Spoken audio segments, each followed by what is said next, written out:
Imam Al-Harawi rahimahullah ta'ala, with a group of ulama. So they, not just they were the Muslims, but also ulama and scholars. So they left, as they left, they went straight to the capital. The capital, the central capital of the Muslim world was Baghdad, back in the days, Iraq. So they traveled, spreading the news of this sad and tragic massacre and also the fall of Masjid Al-Aqsa. They went straight to Baghdad and then gave the news to the Khalifa. And it was here that they started giving khutbah to rile up the Muslim community and to prepare them for, of course, the armed conflict to liberate Masjid Al-Aqsa. And some of the leaders, of course, they were, as I mentioned yesterday, they were too busy with, in their own internal conflicts and so laxed and relaxed that they had, unfortunately, different priorities than this priority.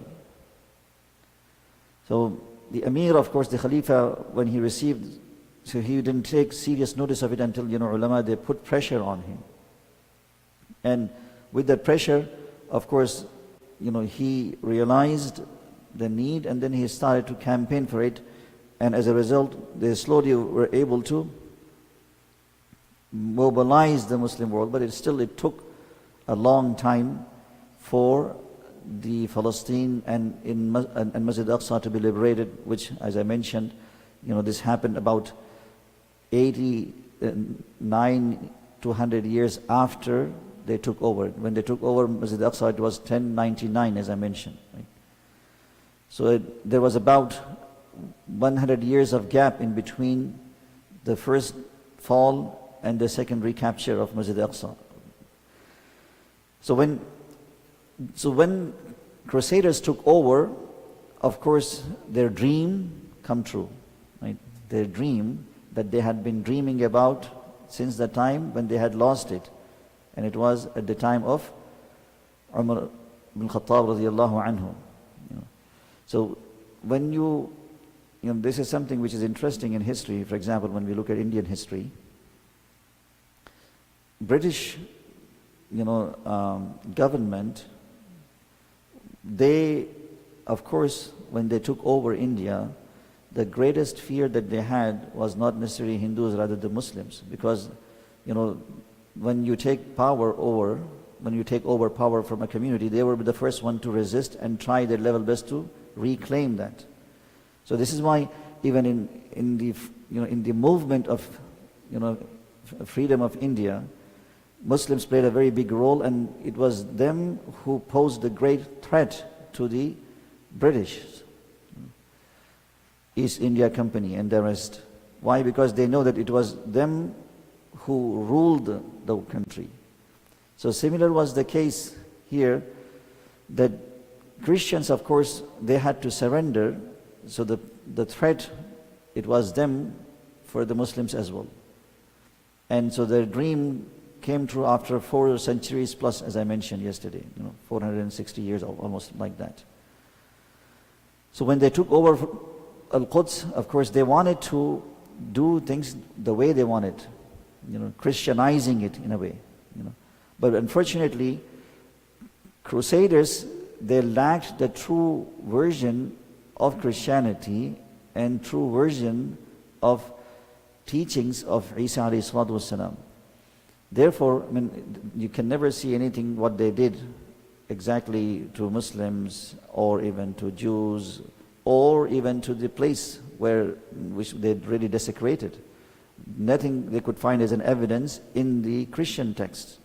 But they did just, trying to bring out or to satisfy their grudge and their rage. That's it. So when they took over Masjid Al-Aqsa, the things they did, a number of things they did to the Aqsa complex. Aqsa complex is the whole area. It is not just Masjid Al-Aqsa. Aqsa complex accommodates many sacred relics. So to them, they had zero interest in this Aqsa complex. Why? Because the city is sacred for Christians, not the site itself. the Aqsa complex is sacred primarily to Jews and Muslims, not to the Christians. To Christians, it is actually the city because of the birth of Isa alayhi salatu wasalam and because of the crucifixion of Isa alayhi salatu wasalam and the rest. That's why the city is, deemed as sacred. But this side is not necessarily the sacred for them because they have pretty much zero interest in. Therefore, they really did the worst to it. One time out of their hatred towards Jews, the other time out of their hatred towards Muslims. The first time when they destroyed Masjid al-Aqsa, completely bringing it down to the ground zero level, it was out of their animosity towards Jewish community. But this time it was their animosity towards Muslim community. So what did they do to Masjid al-Aqsa? So there are a few things that is very sad to see. Masjid al-Aqsa, they divided into different portions. Masjid al-Aqsa, they divided into different portions. A portion of it, they turned into a place of residence for their soldiers. And the second portion, they turned into like a storage room. And the third portion, they turned into, their stable for their horses. And the rest is just, common things. So they divided Masjid al-Aqsa into different types of services. A place to live, a place for the horses, and a storage and whatnot. Hasbunallahu ni'mal wakeel. And the Dome of the Rock, which is not Masjid al-Aqsa by the way, right? There are two distinct sites on Al-Aqsa complex.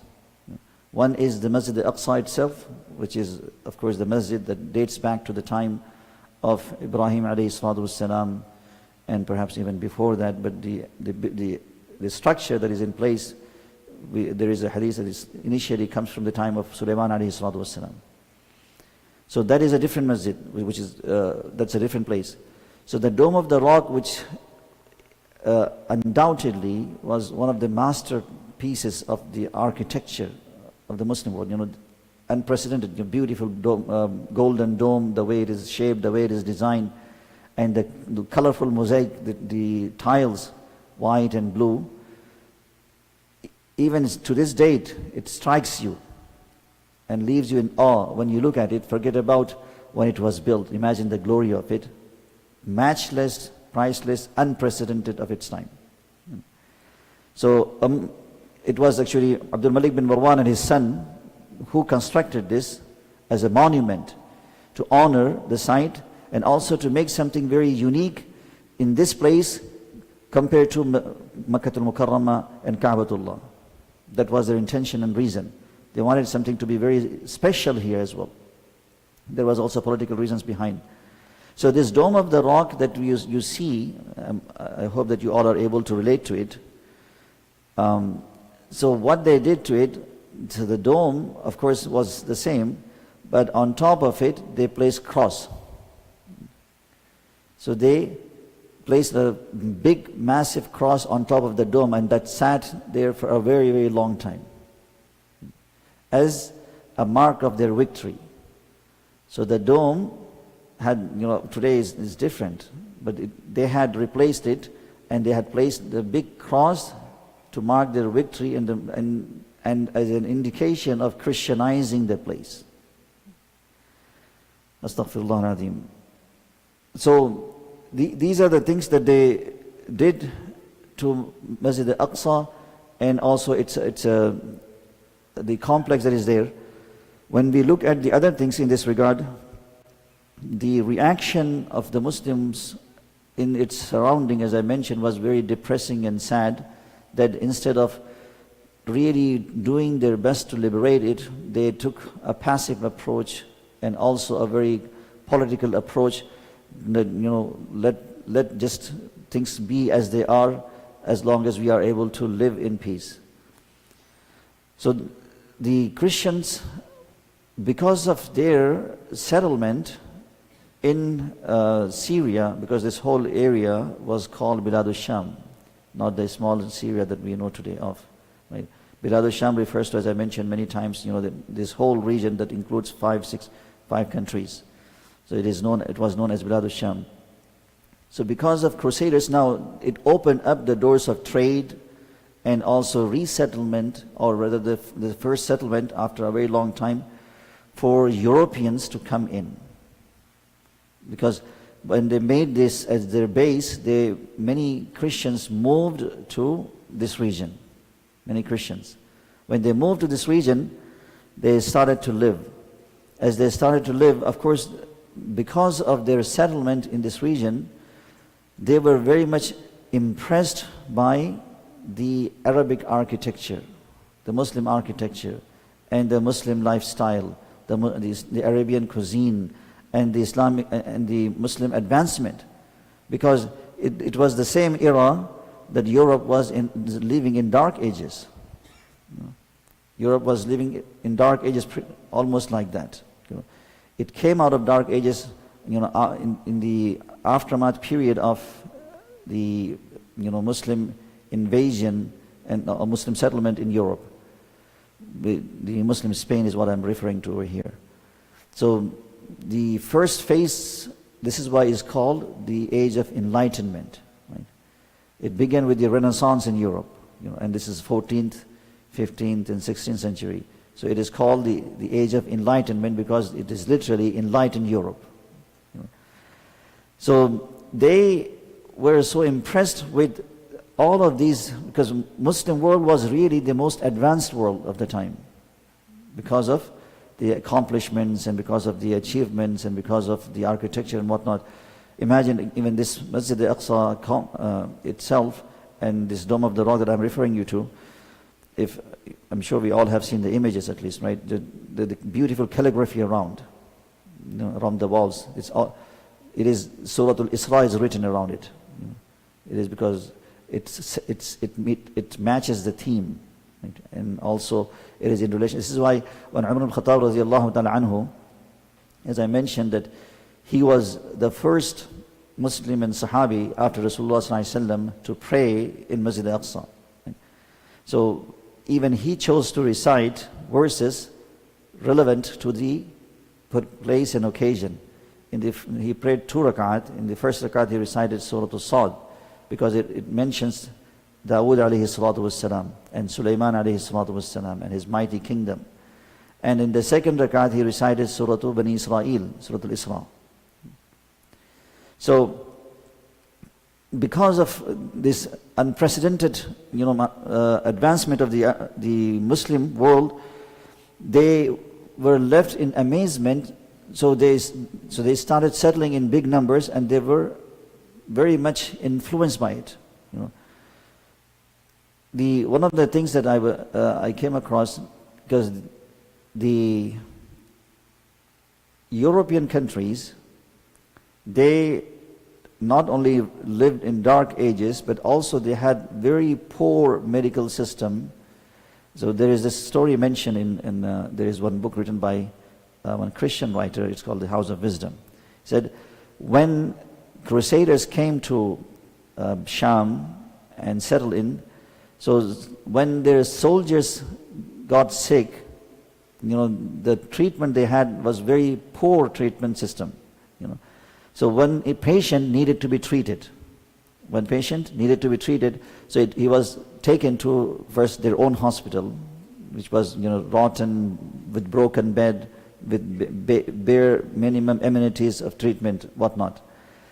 So as the patient was put on the bed, and of course it was some kind of infectious disease that had affected in his leg, and so the doctor, so-called doctor that's supposed to treat the patient and operate the patient, said, there is no way that we could treat except to amputate the leg. And the writer mentions, the historian, the way they did that, he brought literally a big, subhanAllah, axe type, and hit him literally while he was laying on the bed to amputate his leg like that. So the patient died not because of the injury or not because of the sickness, rather because of this type of brutality that was brought upon him. So they did not know this whole idea of anesthesia, but Muslims had discovered this. how to numb the patient, and things like that, subhanAllah. Ya Latif. So things like that were common in that world. And so they started to adopt the lifestyle of Muslims, although they hated them. They started to adopt the Muslim lifestyle in terms of their cuisine, very refined cuisine, in terms of their elegant clothing. So in Europe, even the kings dressed like a peasants. Well, conversely, the Muslims and the Muslim population in the Muslim world, even the peasant dressed like a king in terms of their nobility and dignity. Shattana bainama, what a big distinction. France today is known as the city of, the country or the Paris, the city of fragrances, right? Why do you think this became so popular? There is a history behind it. The history of stinkiness and history of filth. That is why even the prince and princess they would not even take shower for weeks. They had this custom that they would to take shower only once a month. So in order to hide the odor, body odor, very foul odor from the body, they would have to discover something to apply perfume. So they would not clean themselves after using washroom. This is something, this is purely Islamic. Today we see many cultures and many civilizations practicing this, but Islam has emphasized this so much. Allah subhanahu wa ta'ala mentions in the Quran, Allah yuhibbut tawabin wa yuhibbul mutatahirin. Allah loves two groups of Muslims. One, those who cleanse themselves spiritually, at-tawabin, by tawbah. This is, tawbah is the ghusl to your ruh. When you make tawbah, you are washing your ruh. And وَيُحِبُّ الْمُتَطَهِّرِينَ, and those who also cleanse themselves physically. Right? And the backdrop of this ayat, of course, is because one community in Madinah al-Munawwara who had taken extra precaution in this regard to maintain their purity, and Allah revealed this ayat to honor them. Unfortunately now, we also have become accustomed to many Western lifestyles. Right? And therefore, there are people who avoid using water when they go to the washroom. They just use the paper towel and they think that is enough. So it depends the nature of the cleanliness that takes place. But for Muslims, they should really resort to washing ourselves after using the washroom. This is the sunnat, and there is a lot of emphasis on it. A lot of emphasis. Right? So the first time this group started using many things was actually after they interacted with Muslims, whether it is perfume, whether it is even soap.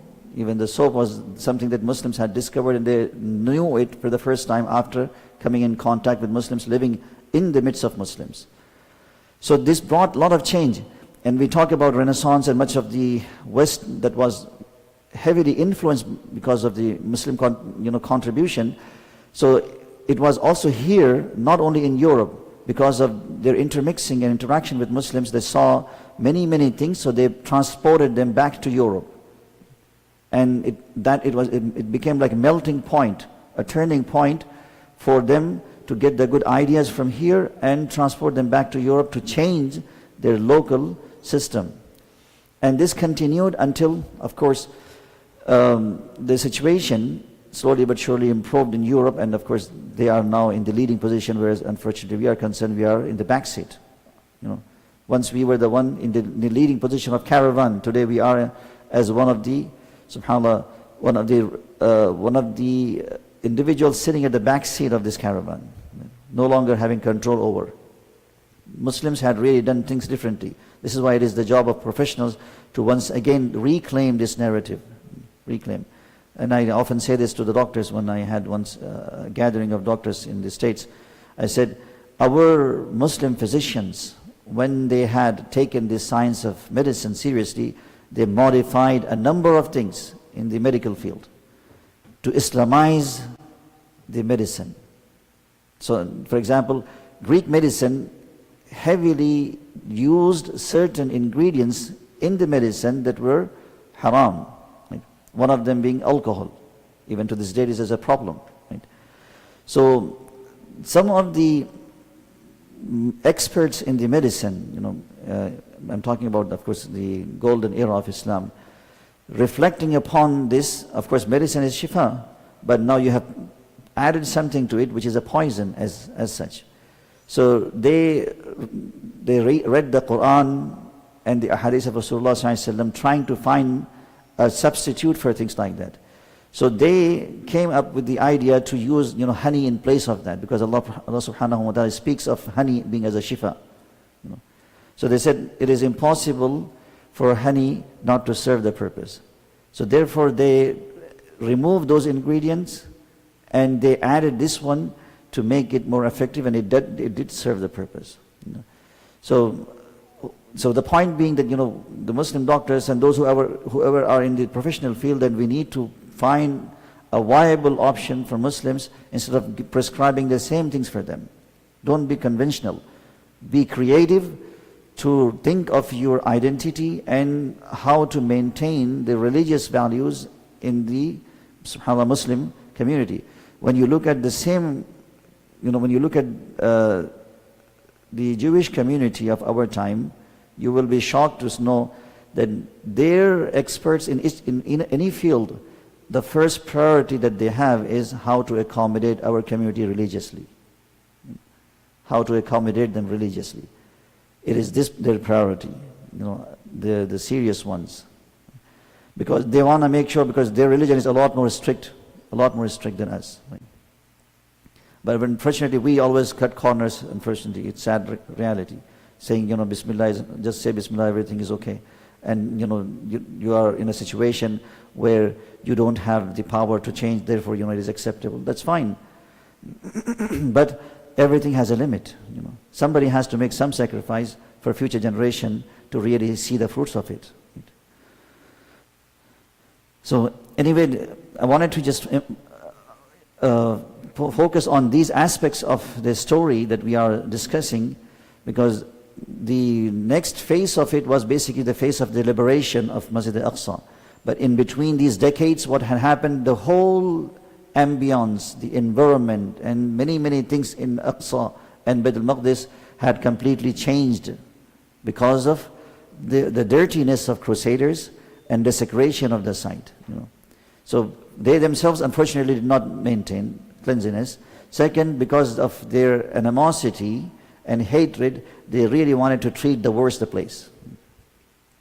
But until the phase of liberation came, and it was this phase that really, of course, restored the purity, the pristine, and the glory of the land. And it happened, subhanAllah, after Umar ibn Khattab radiallahu anhu, on a very much the same pattern. It was amazing. Inshallah, we will look at it. As we look at it, we will see Salahuddin al-Ayyubi rahimahullah ta'ala, who himself was Hafiz al-Quran, who himself was a great scholar. He wanted to sanctify the place and maintain the sanctity of the place. Therefore, he did not do anything that would desecrate the place, even though it was, even if it was to be needed, because of course, sharrun la budda minhu, certain things that becomes necessary for you to experience and do it. But he wanted to honor the place, and therefore he followed the steps of Sayyidina Umar ibn Khattab radiallahu anhu, and therefore he took over the place in a very safe manner, without any bloodshed. Completely the opposite of what the Crusaders had done to the place.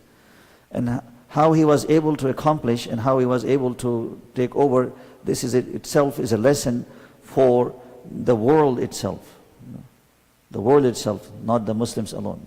Because, there are ways, it depends on how you plan and your relationship with Allah subhanahu wa ta'ala, your akhlaq, and your planning and your vision, those things really play out in the end.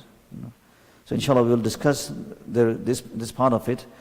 As I was quite busy, so I wanted to just give few tidbits of the history, and then we will hopefully be able to complete this chapter tomorrow as we discuss the last phase of this. May Allah subhanahu wa ta'ala grant us tawfiq to relate to the painful lessons of history and change our lives accordingly.